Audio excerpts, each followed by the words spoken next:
Howdy folks, welcome to my shop. Today I'm going to show you how I build a coolant skimmer. If you're watching this video, I'm sure you know all about coolant skimmers and how they work and how much they cost, so I'm not going to bore you with any of that. But this one costs way less than $100. Went to Harbor Freight, bought a bucket and a dirt guard, which is just a platform that goes in the bottom of the bucket. And then you'll need some bulkhead fittings to go through the side of the bucket, as well as some barbs, and then like a $20-some variable speed diaphragm pump, which you can buy on Amazon. But everything but the bucket, well, everything but the dirt guard, you can buy from Amazon, and I have links to all that stuff, the stuff that I use specifically for this build, in the description. So use those links, save yourself some time, and give me just a little bit of money. But if you want to, you can use coalescing media. You don't need to. I've done it without. It works. I can't tell the difference, but I have this because I bought it to see if it makes a difference, and so I'm using it. But it's just little plastic balls. This box was $60, so that's the most expensive part of this by a lot. If you use that, if you only build one, $60 plus the less than $50 for everything else, you'll still be right around $100 and some to build this whole thing. Probably less than an hour or two. I didn't time it, but you can see how little there is to do. But yeah, I'm going to show you a time lapse of me building that, and I'm going to show you a diagram before I get started, just so you understand what I'm doing. But it's very simple. So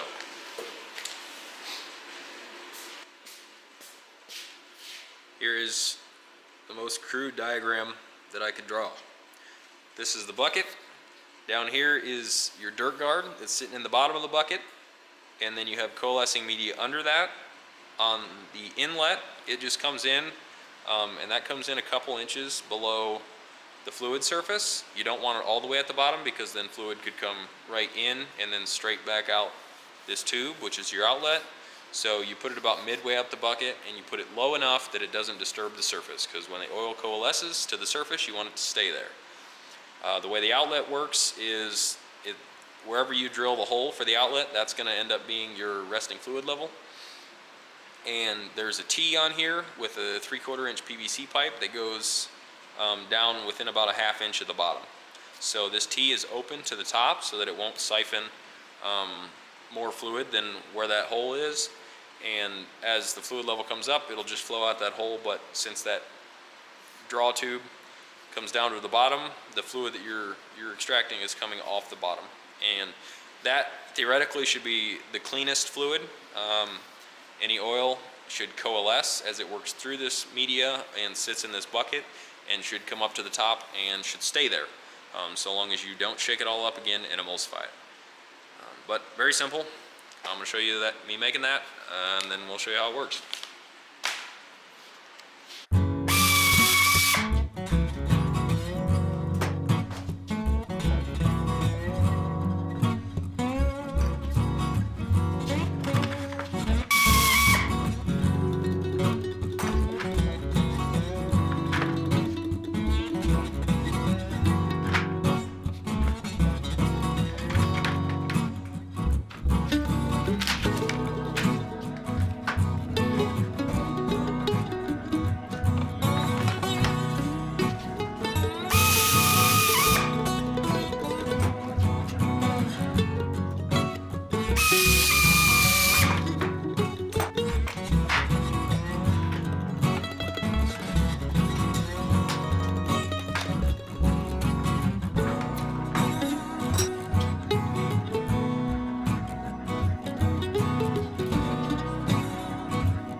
so I just did that whole outro and rambled forever with my head cut off, so that's all right because it was much too wordy. But here we go again. So I've already showed you me building this, and hopefully included a diagram of it now, so you can skip and do it quickly and save yourself some time.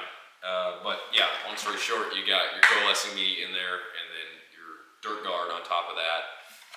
You drill a hole in your dirt guard to let your outlet PVC go down through it. You put a collar on that outlet PVC that holds the dirt guard down.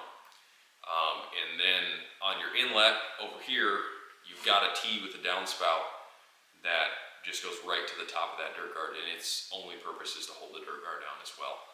And then I drill a hole in the end of that T so that any fluid that comes in is just going straight in. I don't want it to go down because otherwise it might go straight down and straight out, which would not be good. Wouldn't hurt anything, but it's not ideal. It needs more time for the oil to coalesce.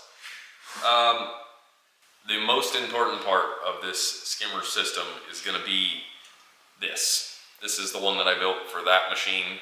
Did it super quick. I just wanted to get this running.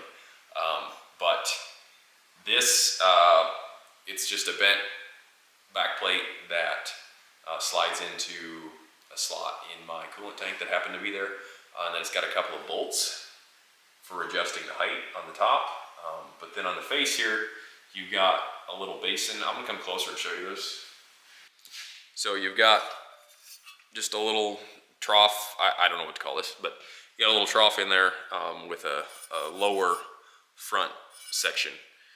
And what you're gonna do is you're gonna set this so that this level is right below your coolant height. You want it to just suck the very surface layer off all the time. And if you set this just right, you'll see it pulling from everywhere, that surface tension, just constantly pulling everything off the surface, which is where any coalesced oil is gonna be. Very important that you do that. I tried to run it without one of these at first and just like have the hose near the top. Didn't work at all. You gotta suck off the top. So you could probably run this without coalescing media. You could run it way too fast. You could do it in a smaller container or anything. If you had this, it would probably still work great.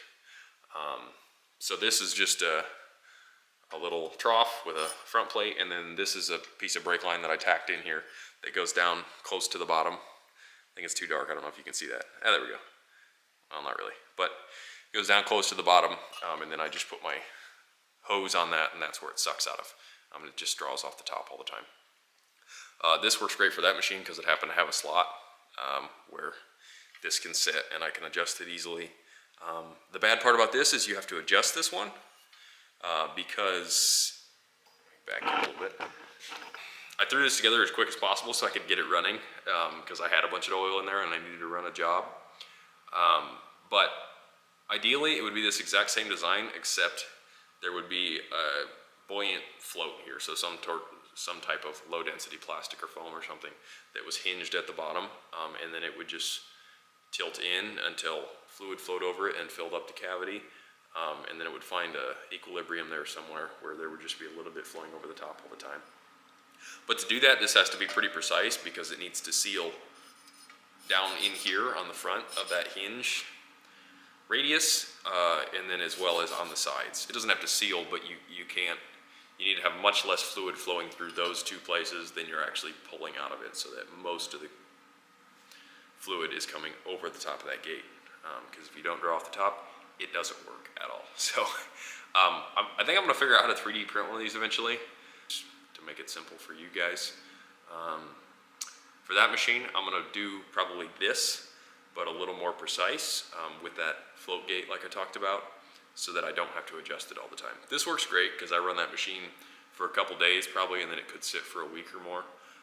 So I run the job, adjust it, let it run.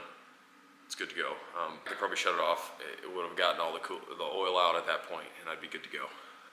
But what I do is I just leave it on a cheap $2 timer that you can set in 15 or 30 minute increments, and then it just runs like 15 minutes every 4 hours, which is ideal because then you change out the fluid in the bucket, and then it just sits there for the next 45 minutes, and any oil that's in the bucket coalesces out.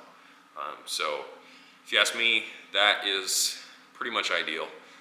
Flow it as slow as possible, run it long enough to exchange most of the fluid in the bucket and then shut it off for a while, for an hour or whatever. So 15 minutes every 2-3 hours, and then just run it all the time. That does two things. It gets all the oil out, and it constantly aerates your coolant, which is very important to stop mold growth. If you've ever had that, which I have in this machine because I didn't make a skimmer for that yet, and I haven't switched this one over, it's disgusting. So I'm probably gonna have to clean all that coolant out, filter it, put it back in because I don't want to buy new coolant, get rid of the mold that's in there, and then get one of these set up so I don't have that problem again. But if you keep oil out of your coolant and you aerate it, you won't have any of those problems. Anyways, that's that. I'm going to show you the one that I make. Probably won't show you the whole process, but I'm going to add some photos and maybe an illustration. Or if I like the design, I'll probably add the prints too, so you can just copy it.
Okay guys, thanks for watching. Please like and subscribe. We're going to do much cooler things in the future. We're a CNC job shop here in the middle of Iowa. We do lots of precision machining as our customers need it, and there's lots of cool things to show you around here. Been meaning to start this channel for a long time, and it's hard to find the extra time. So finally bit the bullet over the holiday break here and spent a little bit of time to just get familiar with the process of making a YouTube video. So if you have good ideas for what I could do in the future, put them in the comments, and hopefully I'll make some cool videos for you. And if you subscribe, you'll be here to see them. So a few things that I might do in the future for videos is a line boring setup. I built one that I use all the time, and I might build a better one and then maybe give one away. Just depends, but if you think you'd be interested in that, tell me, and I'll make sure to do it.